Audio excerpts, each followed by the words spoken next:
Assalamualaikum warahmatullahi wabarakatuh. Perkongsian pagi ni adalah menyambung pengajian kitab Talbis Iblis pada bab yang pertama dan kita dah nak habis dah pengajian yang pertama ni. Alhamdulillah nahmaduhu wa nasta'inuhu wa na'udzu billahi min syururi anfusina wa min sayyiati a'malina man yahdihillahu fala mudhillalah wa man yudlil fala hadiyalah. Asyhadu an la ilaha illallah wahdahu la syarikalah wa asyhadu anna Muhammadan abduhu wa rasuluh. Amma ba'd. Okey, saya bacakan hadis yang terakhir yang ada pada bab 1, iaitu hadis yang mengenai hawa. Okey, saya dah bacakan pada pengajian yang lepas tentang hadis ni. Jadi perkongsian saya pagi ni adalah lebih memfokuskan kepada apa yang Rasulullah kata mengenai hawa, kan? Jadi dalam ni iaitu Abu Daud meriwayatkan dalam kitab sunannya daripada hadis Muawiyah bin Abu Sufyan bahawasanya dia berdiri lalu berkhutbah. Sesungguhnya Rasulullah pernah berdiri di tempat yang sama dan Rasulullah SAW bersabda, wa innahu sayakhruju min ummati aqwamun tajara bihim tilkal ahwa kama yatajarul kalb bisahibi wa innahu, dan sesungguhnya dia sayakhruju akan ia keluar min daripada ummati umatku aqwamun kaum-kaum tajara ia menular bihim dengan mereka tilkal ahwa hawa-hawa itu kama sebagaimana yatajara ia menular al-kalbu bisahibi, iaitu penyakit anjing gila terhadap pesakitnya. Okey. Jadi hari ini saya hendak membincangkan tentang hawa, kan? Jadi maknanya antara 73 golongan umat Muhammad, yang ke-72-nya adalah ahli neraka dan hanya satu ahli syurga tadi. Daripada salah satu 72 golongan ini adalah dipanggil ahli hawa, iaitu ahli hawa, orang yang mengikut hawa di kalangan umat Nabi Muhammad SAW. Jadi untuk kita memelihara diri kita supaya tidaklah kita digolongkan di kalangan orang-orang yang mengikut hawa ni, mestilah kita mengerti dan faham bagaimana penjelasan Allah Ta'ala dan apa yang diterangkan oleh Rasulullah melalui hadis dan apa yang Allah terangkan melalui ayat Quran tadi, berkisah mengenai hawa. Apa itu hawa, untuk tidak kita digolongkan dalam umat Muhammad yang mengikut hawa, kan? Jadi suka saya nak berkongsi tentang makna hawa tu sendiri. Hawa, hawau, ya tak ada titik, hawa, kan? Jadi hawa ni kalau dari segi bahasa, kalau kita tengok Quran, makna dia dengan makna jatuh. Jatuh daripada satu tempat yang tinggi kepada yang paling rendah, kan? Itu makna hawa. Berdasarkan pada ayat yang Allah kata wan najmi idza hawa, demi apabila bintang itu dia jatuh, kan? Juga berdasarkan ayat Quran yang Allah terangkan di dalam surah 23 ayat yang ke-31, Allah menerangkan menggunakan lafaz hawa, iaitu apabila boleh kita tengok ayat dia, iaitu surah 23 ayat 31, kan?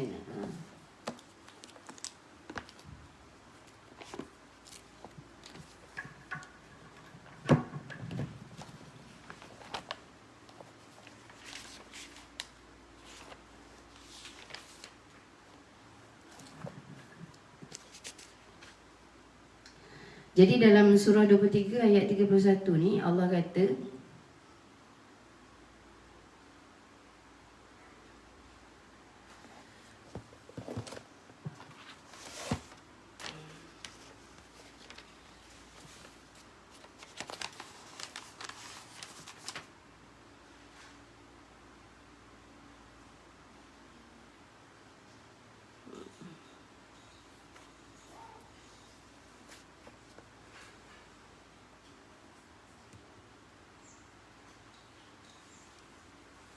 jadi Allah kata dalam ayat ni at-tayr, mengenai burung, autahwa bihir rih, apabila dia jatuh dengannya dan dia dibawa oleh angin ar-rih fi makanin sahiq, pada tempat yang jauh, kan.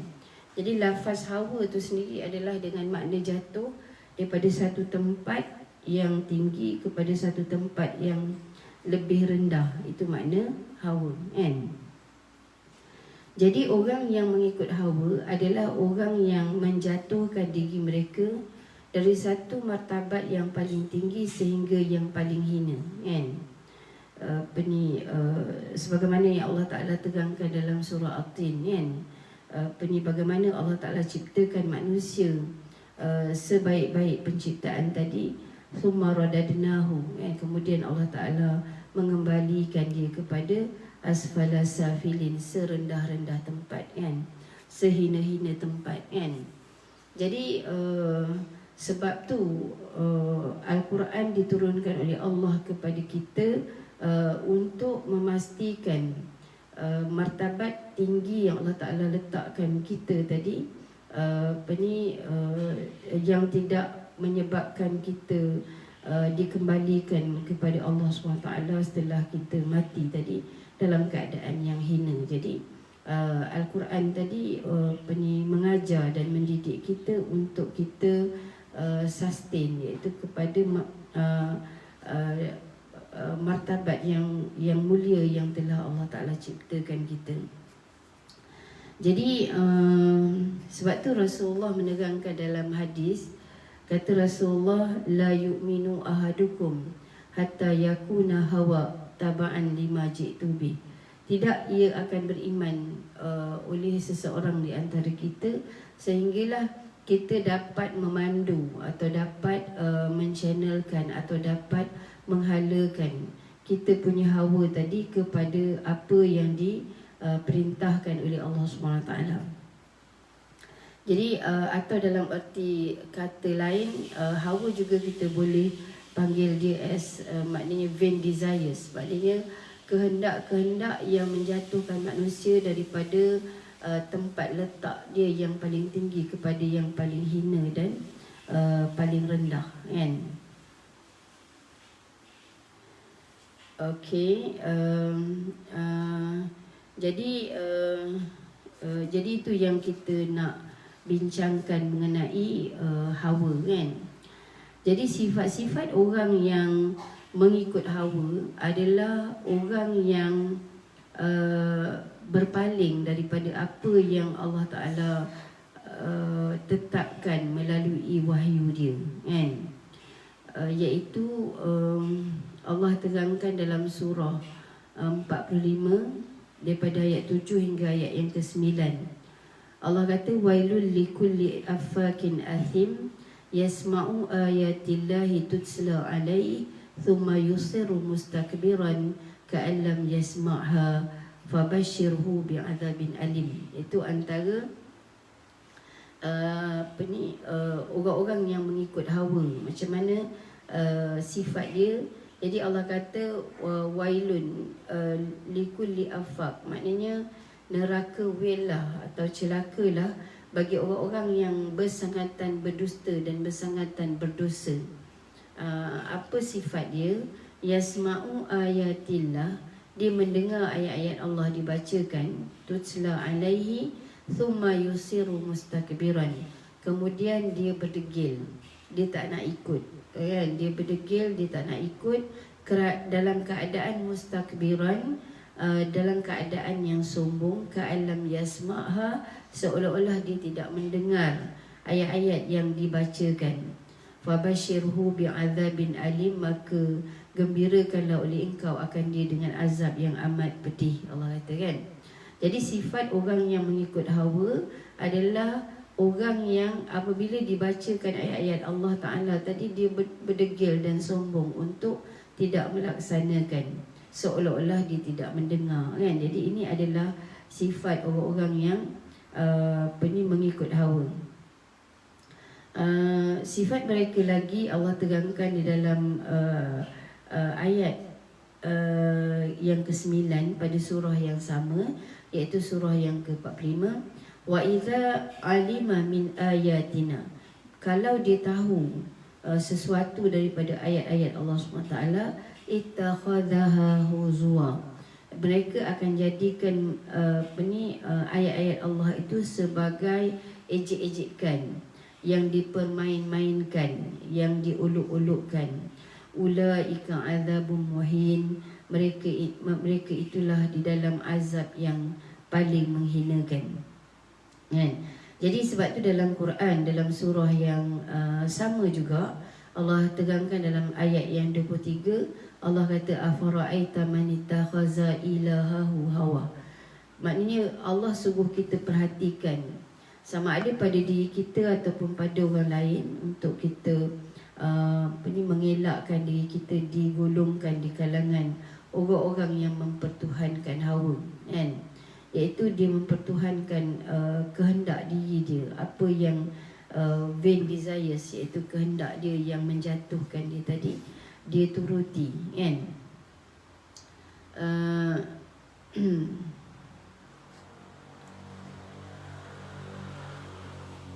Jadi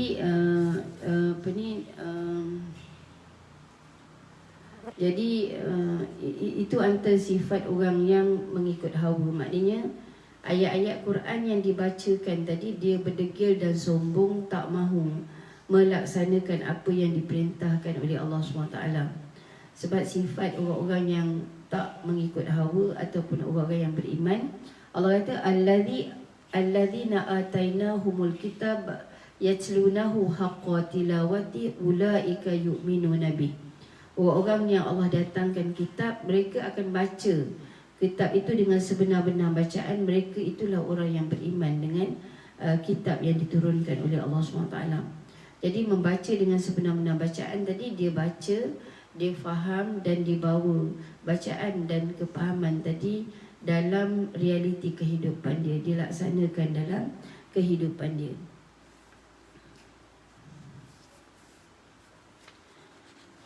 Jadi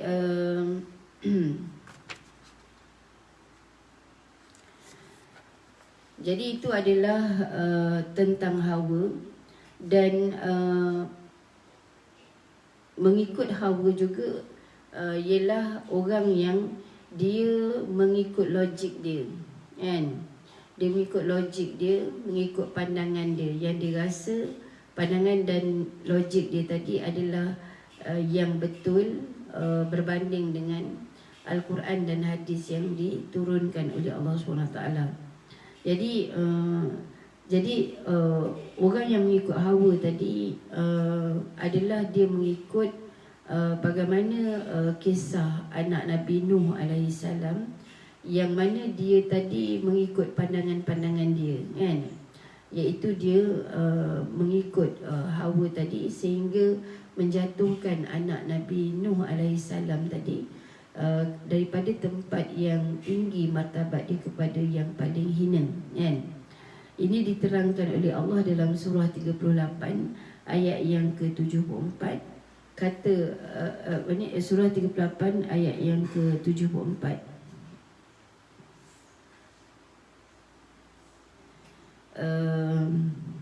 Yang maknanya ini adalah asas orang yang mengikut hawa juga, yang mereka mengikut pandangan-pandangan mereka atau logik-logik mereka kan. Iaitu surah 38 ayat 74. Maknanya dia adalah mengenai iblis yang mengikut hawa dia tadi. Jadi bila Allah memerintahkan untuk dia sujud penghormatan kepada Nabi Adam AS, aba wastakbara, kan, dia enggan dan sombong serta berdegil, tak mahu ikut apa yang Allah Ta'ala suruh tadi, yang menyebabkan Allah menjatuhkan martabat iblis tadi daripada ketua malaikat tadi kepada orang yang kufur kepada Allah. Wa kana minal kafirin, Allah kata.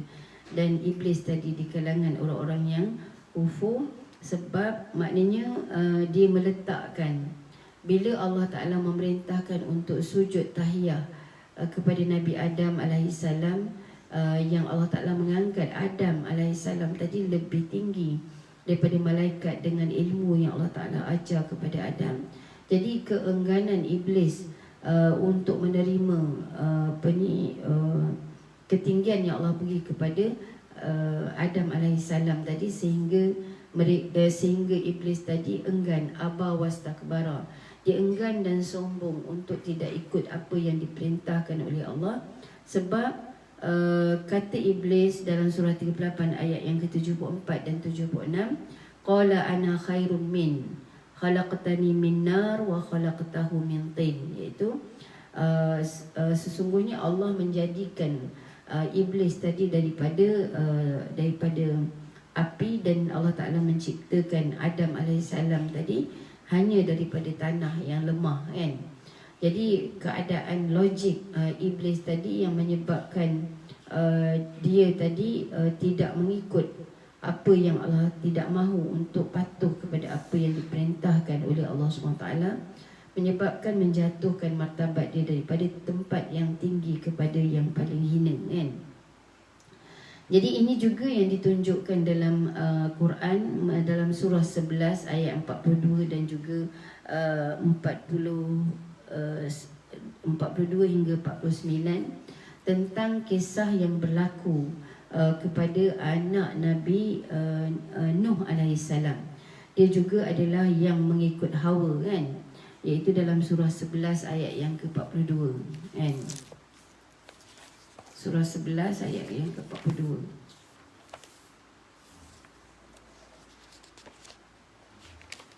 Okey. Jadi dalam ayat ni, dalam ayat yang ke-42 Allah kata, wahiya tajri bihim fi maujin kal jibal wa nada nuh ibnahu wa kana fi mu'zilin ya bunayya rkab ma'ana wala takum min ma'al kafirin. Jadi menyeru Nabi Nuh alaihissalam kepada anaknya yang adalah di tempat yang mu'zil, iaitu di tempat yang jauh daripada kapal ayah dia. Apa kata Nabi Nuh alaihissalam kepada anak dia? Ya bunayya, wahai anakku, irkab, maknanya naiklah, ma'ana beserta kami, wala takum ma'al kafirin, dan janganlah engkau jadi di kalangan orang-orang yang kafir. Jadi apa anak dia ikut logik? Qala, berkata anak Nabi Nuh alaihissalam, sa'awi ila jabal, dia kata aku akan berlindung kepada gunung yang tinggi. Yang simuni, ia gunung tadi akan menyelamatkan akan daku, minal ma', daripada air. Jadi maknanya kita tengok, maknanya bagaimana anak Nabi Nuh tadi, dia tidak mahu mengikut apa yang diperintahkan oleh Allah, dan dia berpegang kepada logik dia. Maknanya kalau banjir sehebat mana pun, maknanya kalau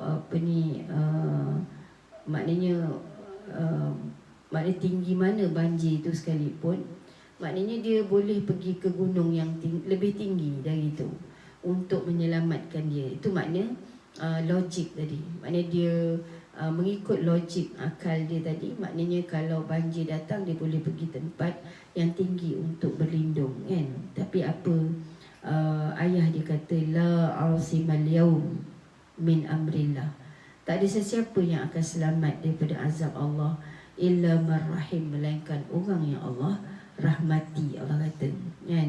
Jadi yang menyebabkan akhirnya anak Nabi Nuh alaihissalam tadi Allah Ta'ala jadikan berserta dengan orang-orang yang kafir, yang Allah Ta'ala binasakan, kan.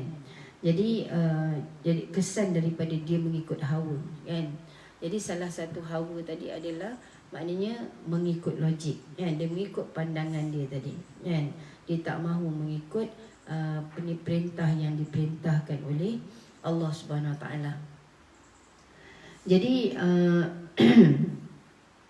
jadi maknanya hawa tadi adalah dia yang Allah jadikan hadir pada diri manusia, kan. Jadi hawa macam-macam bentuk, kan. Ada yang mengikut pandangan, ada yang ikut dia punya logik dia tu, kan. Ada yang mengikut hawa tadi, maknanya dia tidak berpandu dengan apa yang diperintahkan oleh Allah SWT.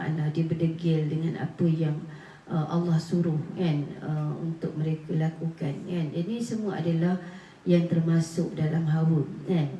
Jadi Al-Quran diturunkan adalah untuk kita menangani bagaimana dalam kita mentadbir urus segala hawa yang telah diberikan oleh Allah kepada kita sebagai ujian Allah untuk melihat manusia manakah yang paling baik dia punya amalan dengan segala apa yang diuji oleh Allah. Jadi hawa ni maknanya dia sentiasa ada pada diri manusia tadi as a package yang Allah ciptakan manusia tadi. Selain daripada Allah menciptakan manusia dengan internal ataupun eksternal dia punya tubuh badan, organ dia dan sebagainya, Allah juga menghadirkan kepada manusia tadi al-gharizah. Bagaimana rasa-rasa, bagaimana desire yang ada pada manusia.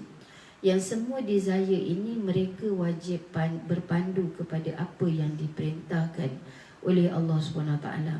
Macam contoh Allah cerita dalam surah 4, Allah kata wa uhdiratil anfususyuh. Allah menghadirkan, maknanya bakhil ada pada diri manusia. Jadi manusia tu baik ataupun buruk, sifat bakhil tetap ada yang menjadi ujian. Dan bagaimana Al-Quran dan hadis tadi diturunkan dalam mereka mentadbir urus bakhil tadi, kan. Jadi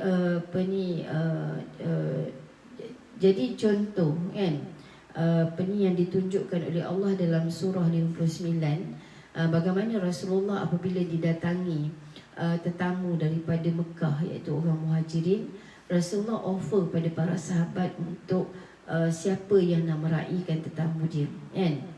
Jadi seorang sahabat bersetuju dan bawa sahabat Muhajirin ke rumah dia dalam keadaan makanan yang kurang, kan. Jadi bila makanan kurang tadi, dia suruh tidurkan anak, kan. Dia masakkan isteri dia masakkan makanan tu, dan sahabat tu meraihkan tetamu tadi supaya dia dapat makan dengan gembira, dengan puas dan sebagainya, dalam keadaan keluarga tu pun tak ada makanan, kan. Jadi bagaimana Allah menunjukkan kepada kita sifat orang Ansar ni dalam dia memelihara sifat bakhil dia tadi, kan. Jadi dia kurang, dia miskin, dia susah, tetapi dia tidak menunjukkan melalui dia punya sikap, dia punya attitude yang dia tidak berkecukupan, kan. Yang menyebabkan orang Muhajirin yang diraihkan tu tak terasa apa, kan.